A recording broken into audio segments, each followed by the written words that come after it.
ओम शांति। आज बाबा के 31/12/20 के महावाक्य हैं।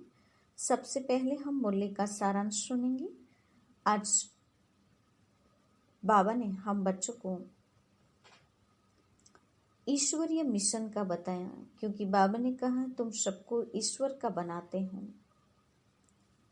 समझाते हो हम बेहद का बाप एक हैं। उन बेहद के बाप से हमें वर्षा मिलता है।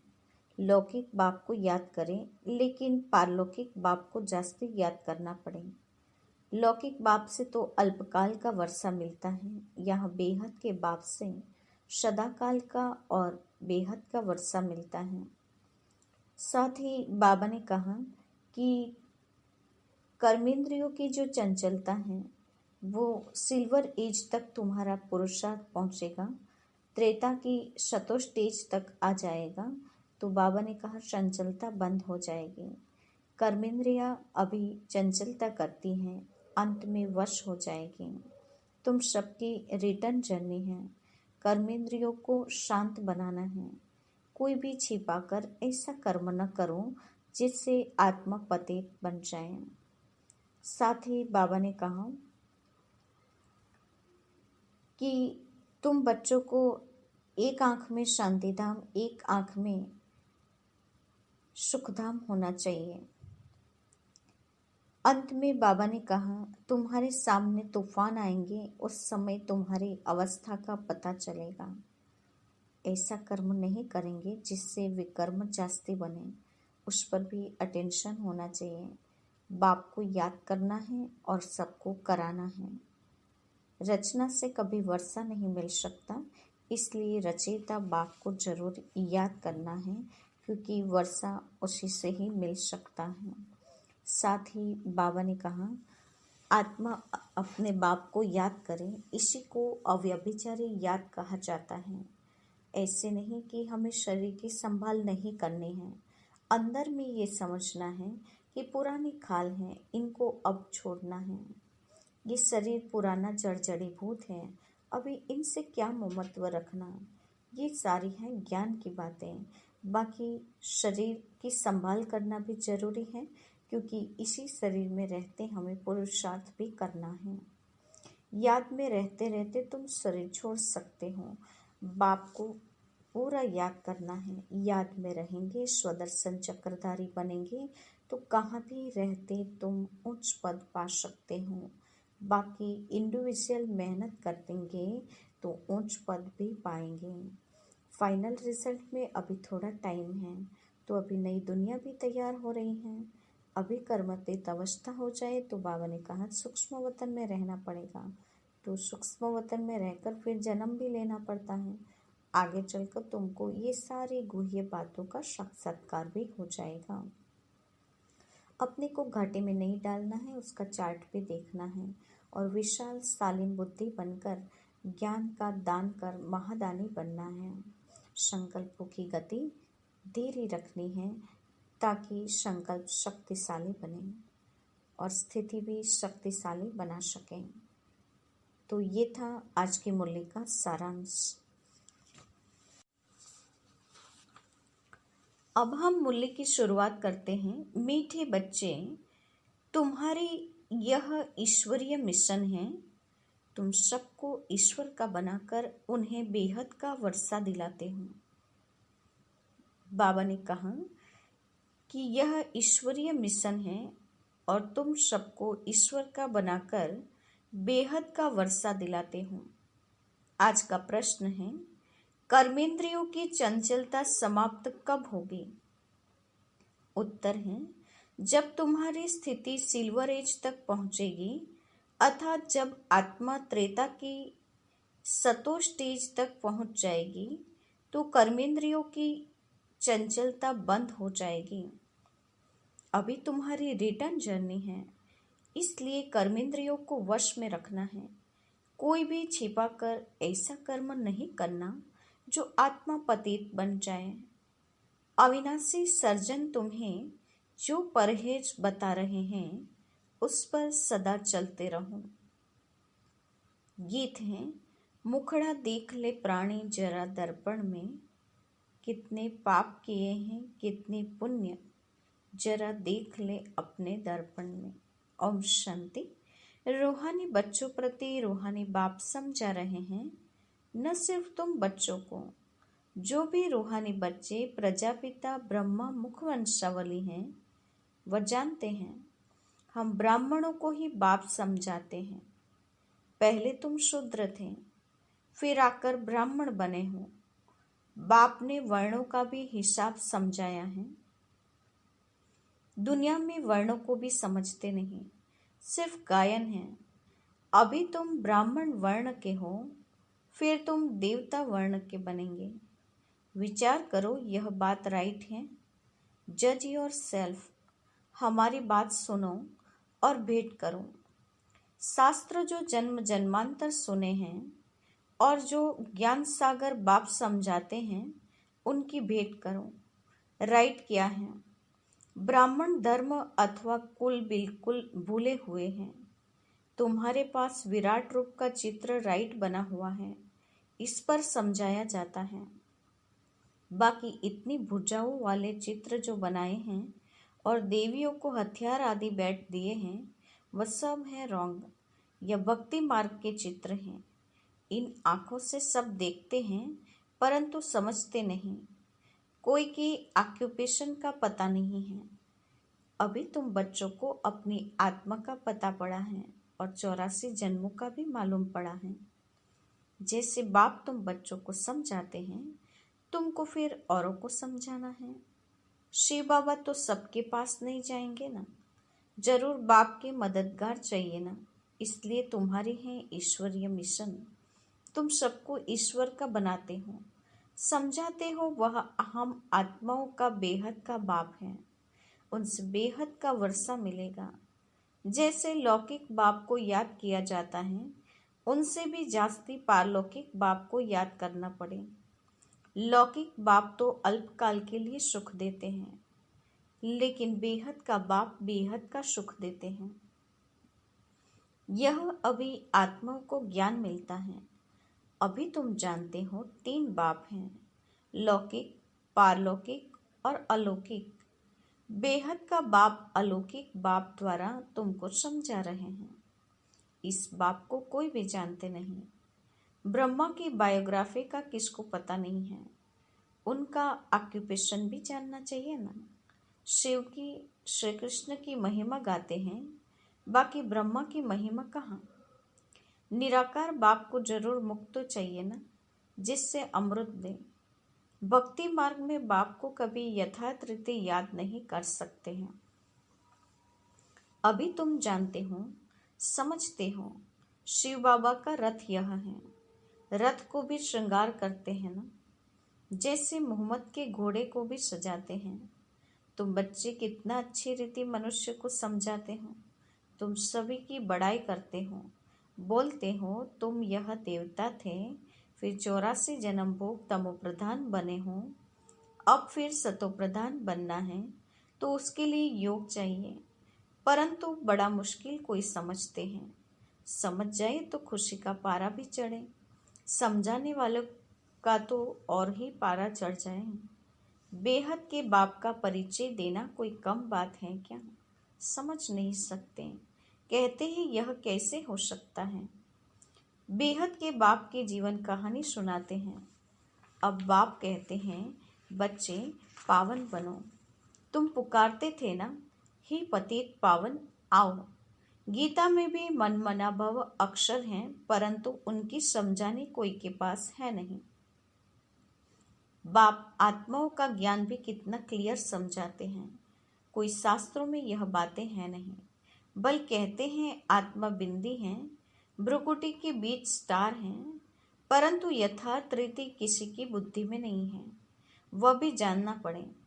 कलयुग में है ही अनराइटियस, सतयुग में सब राइटियस। भक्ति मार्ग में मनुष्य समझते हैं यह सब ईश्वर से मिलने के रास्ते हैं। इसलिए तुम पहले फॉर्म भराते हो, यहाँ क्यों आते हो? इससे भी तुमको बेहद के बाप का परिचय देना है। पूछते हो आत्मा का बाप कौन है? सर्वव्यापी कहने से कोई अर्थ ही नहीं निकलता। सबका बाप कौन? यह है मुख्य बात। अपने घर में भी तुम समझा सकते हो। एक दो मुख्य चित्र, सीढ़ी, त्रिमूर्ति, झाड़, यह बहुत जरूरी है। झाड़ से सब धर्म वाले समझ सकते हैं कि हमारा धर्म कब शुरू हुआ। हम इस हिसाब से स्वर्ग में जा सकते हैं। जो आते ही पीछे हैं वह तो स्वर्ग में जा न सके, बाकी शांति धाम में जा सकेंगे। झाड़ से भी बहुत क्लियर होता है। जो जो धर्म पीछे आए हैं उन्हों की आत्माएं ऊपर में जाए विराजमान होगी। तुम्हारी बुद्धि में सारा फाउंडेशन लगाया हुआ है। बाप कहते हैं आदि सनातन देवी देवता धर्म का सैपलिंग तो लगा, फिर झाड़ के पत्ते भी तुमको बनाने हैं। पत्ते बगैर तो झाड़ होता नहीं, इसलिए बाबा पुरुषार्थ कराते रहते हैं आप सामान बनाने के लिए। और धर्म वालों को पत्ते नहीं बनाने पड़ते हैं, वह तो ऊपर से आते हैं, फाउंडेशन लगाते हैं। पत्ते मीन्स आत्माएं। तो जैसे धर्म स्थापक आते हैं, उस धर्म को फॉलो करने वाली आत्माएं भी ऊपर से आती जाती हैं, तो वो फाउंडेशन लगाते हैं। फिर पत्ते पीछे ऊपर से आते जाते हैं। तुम फिर झाड़ की वृद्धि के लिए यह प्रदर्शनी आदि करते हो, इससे पत्ते लगते हैं, फिर तूफान आने से गिर पड़ते हैं, मुरझा जाते हैं। यह आदि सनातन देवी देवता धर्म की स्थापना हो रही है। इसमें लड़ाई आदि की कोई बात नहीं, सिर्फ बाप को याद करना और कराना है। तुम सबको कहते हो, और जो भी रचना है उनको छोड़ो। रचना से कभी वर्षा मिल न सके, रचयिता बाप को ही याद करना है और किसकी याद न आए। बाप का बनकर ज्ञान में आकर फिर अगर कोई ऐसा काम करते हैं तो उसका बोझा सिर पर बहुत चढ़ता है। बाप पावन बनाने आते हैं और फिर ऐसा कुछ काम करते हैं तो और ही पतित बन पड़ते हैं। इसलिए बाबा कहते हैं ऐसा कोई काम नहीं करो जो घाटा पड़ जाए। बाप की ग्लानि होती है ना। ऐसा कर्म नहीं करो जो विकर्म जास्ती हो जाए। परहेज भी रखनी है, दवाई में भी परहेज रखी जाती है। डॉक्टर कहें यह खट्टाई आदि नहीं खाना है तो मानना चाहिए। कर्मेंद्रियों को वश करना पड़ता है। अगर छिपाकर खाते रहेंगे तो फिर दवाई का असर नहीं होगा। इसको कहा जाता है आसक्ति। बाप की शिक्षा देते हैं, यह नहीं करो। सर्जन है ना, लिखते हैं बाबा मन में संकल्प बहुत आते हैं, खबरदार रहना है। गंदे स्वप्न मनसा में संकल्प आदि बहुत आएंगे, इनसे डरना नहीं है। सतयुग त्रेता में यह बातें होती नहीं। तुम जितना आगे नजदीक होते जाएंगे, सिल्वर एज तक पहुंचेंगे, तब कर्मेंद्रियों की चंचलता बंद हो जाएगी, कर्मेंद्रिया वश हो जाएगी। सतयुग त्रेता में वश थी ना, जब उस त्रेता की अवस्था तक आओ तब वश होगी। फिर सतयुग की अवस्था में आएंगे तो सतो प्रधान बन जाएंगे, फिर सब कर्मेंद्रिया पूरी वश हो जाएगी। कर्मेंद्रिया वश थी ना, नई बात थोड़ी है। आज कर्मेंद्रियों के वश हैं, कल फिर पुरुषार्थ कर कर्मेंद्रियों को वश कर लेते हैं। वह तो 84 जन्मों में उतरते आए हैं, अभी रिटर्न जर्नी है। सबको सतोप्रधान अवस्था में जाना है। अपना चार्ट देखना है, हमने कितने पाप किए, कितने पुण्य किए हैं। बाप को याद करते करते आयरन एज से सिल्वर एज तक पहुंच जाएंगे तो कर्मेंद्रिया वश हो जाएगी। फिर तुमको महसूस होगा कभी कोई तूफान नहीं आते हैं, वह भी अवस्था आएगी। फिर गोल्डन एज में चले जाएंगे। मेहनत कर पावन बनने से खुशी का पारा भी चढ़ेगा। जो भी आते हैं उनको समझाना है कि इससे तुमने 84 जन्म लिए हैं। जिसने 84 जन्म लिए हैं वही यह बात समझेंगे। कहेंगे अब बाप को याद कर मालिक बनना है। 84 जन्म नहीं समझते हो तो शायद राजाए के मालिक नहीं बने होंगे। हम तो हिम्मत दिलाते हैं, अच्छी बात सुनाते हैं, तुम नीचे गिर पड़ते हो। जिसने 84 जन्म लिए होंगे उनको झट स्मृति आएगी। बाप कहते हैं तुम शांतिधाम में पवित्र तो थे ना, अब फिर तुमको शांतिधाम सुखधाम में जाने का रास्ता बताते हैं और कोई भी रास्ता बता न सके। शांतिधाम में भी पावन आत्माएं ही जा सकेगी। जितना खाद निकलती जाएगी उतना ऊंच पद मिलेगा। जो जितना पुरुषार्थ करे, हर एक के पुरुषार्थ को तुम देख रहे हो। बाबा भी बहुत अच्छी मदद करता है। यह तो जैसे पुराना बच्चा है, हर एक की नब्ज को समझते हो ना। सयाने जो होंगे वह झट समझ जाएंगे। बेहद का बाप है, उनसे जरूर स्वर्ग का वर्षा मिलना चाहिए। मिला था, अब नहीं है, फिर मिल रहा है। एम ऑब्जेक्ट सामने खड़ा है। बाप ने जब स्वर्ग की स्थापना की थी, तुम स्वर्ग के मालिक थे। फिर 84 जन्म ले नीचे उतरते आए हो। अभी है यह तुम्हारा अंतिम जन्म। हिस्ट्री रिपीट तो जरूर करेंगे ना। तुम सारा 84 का हिसाब बताते हो। जितना समझेंगे उतना पत्ते बनते जाएंगे। तुम भी बहुतों को आप समान बनाते हो ना। तुम कहेंगे हम आए हैं सारे विश्व को माया की जंजीरों से छुड़ाने। बाप कहते हैं मैं सबको रावण से छुड़ाने आता हूँ। तुम बच्चे भी समझते हो बाप ज्ञान का सागर है। तुम भी ज्ञान प्राप्त कर मास्टर ज्ञान सागर बनते हो ना। ज्ञान अलग है, भक्ति अलग है। तुम जानते हो भारत का प्राचीन राजयोग बाप ही सिखलाते हैं। कोई मनुष्य और सिखला नहीं सकते। परंतु यह बात सबको कैसे बताएं। यहाँ तो असुरों के विघ्न भी बहुत पड़ते हैं। आगे तो समझते थे शायद कोई किचड़ा डालते हैं। अभी समझते हो यह विघ्न कैसे डालते हैं। Nothing new. नथिंग न्यू अर्थात कुछ भी नया नहीं। कल पहले यह हुआ था वही हो रहा है। तुम्हारी बुद्धि में यह सारा चक्र फिरता रहता है। बाबा हमको सृष्टि के आदि मध्य अंत का राज समझा रहे हैं। बाबा हमको लाइट हाउस का भी टाइटल देते हैं। एक आंख में मुक्तिधाम, दूसरी आंख में जीवन मुक्तिधाम। तुमको शांतिधाम में जाकर फिर सुखधाम में आना है। यह है दुखधाम। बाप कहते हैं इन आंखों से जो कुछ तुम देखते हो उनको भूलो, अपने शांतिधाम को याद करो। आत्मा को अपने बाप को याद करना है। इसको ही अव्यभिचारी योग कहा जाता है। ज्ञान भी एक से ही सुनना है, वह है अव्यभिचारी ज्ञान। याद भी एक को करो, मेरा तो एक, दूसरा न कोई। जब तक अपने को आत्मा निश्चय नहीं करेंगी तब तक एक की याद आएंगी नहीं। आत्मा कहती है मैं एक बाबा की ही बनूंगी। मुझे जाना है बाबा के पास। यह शरीर तो पुराना जर्जरीभूत है, इनमें भी ममत्व नहीं रखना है। यह सारी ज्ञान की बात है। ऐसे नहीं कि शरीर की संभाल नहीं करनी है। अंदर में समझना है यह पुरानी खाल है, इनको तो अब छोड़ना है। तुम्हारा है बेहद का संन्यास। वह तो जंगल में चले जाते हैं। तुमको घर में रहते याद में रहना है। याद में रहते रहते तुम भी शरीर छोड़ सकते हो। कहाँ भी हो तुम बाप को याद करो। याद में रहेंगे, स्वदर्शन चक्रधारी बनेंगे तो कहाँ भी रहते तुम उच्च पद पालेंगे। जितना इंडिविजुअल मेहनत करेंगे उतना पद पाएंगे।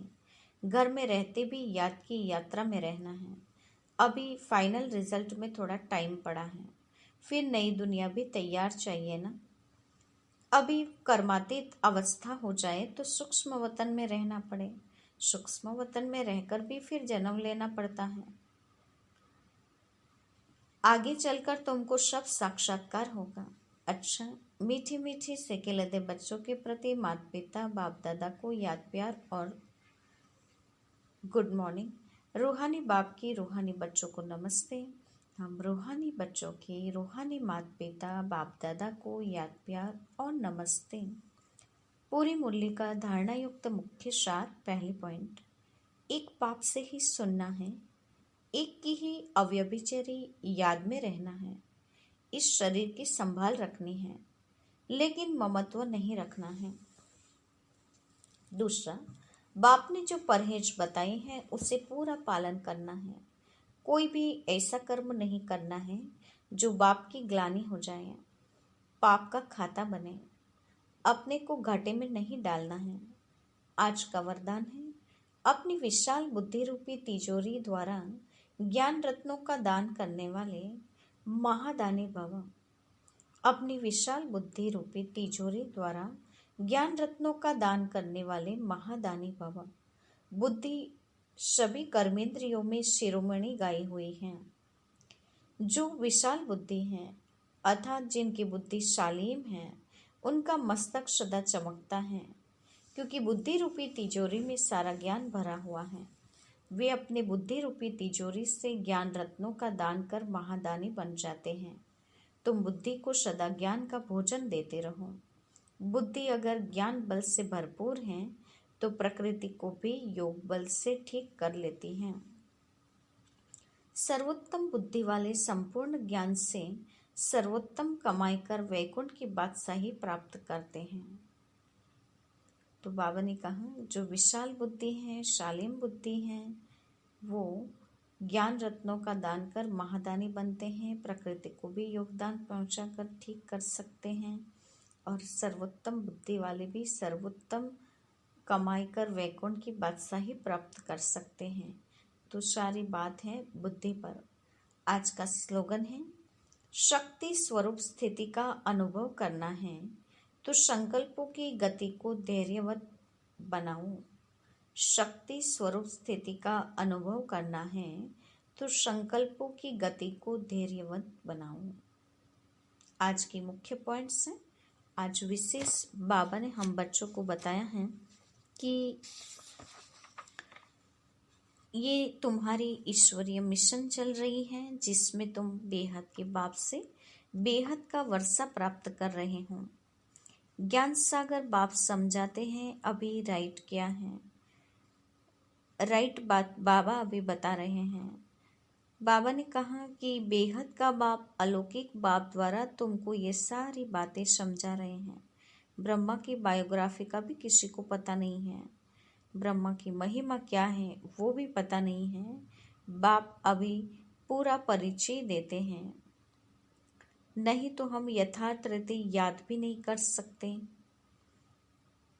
साथ ही बाबा ने कहा कि तुम बच्चे पावन बनो, इसीलिए मुझे भक्ति मार्ग में पुकारते थे, हे पतित पावन आओ।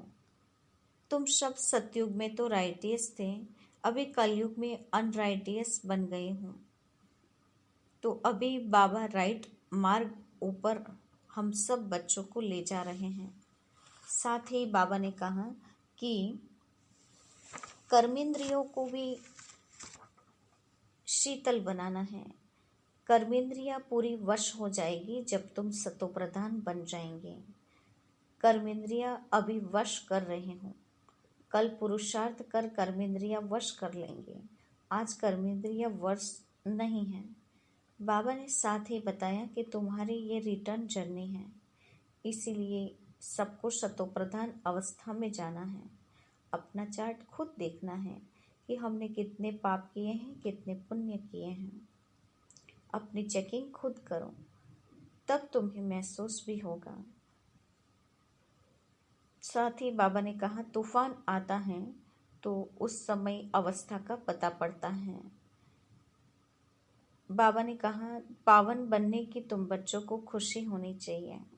तुमने 84 जन्म पूरे किए हैं, ये बात भी समझ में आना चाहिए। तुम भी ज्ञान प्राप्त कर मास्टर ज्ञान सागर बन रहे हो। साथ ही बाबा ने कहा, खान पान की परहेज भी रखनी है, उसमें कोई आसक्ति नहीं होनी चाहिए।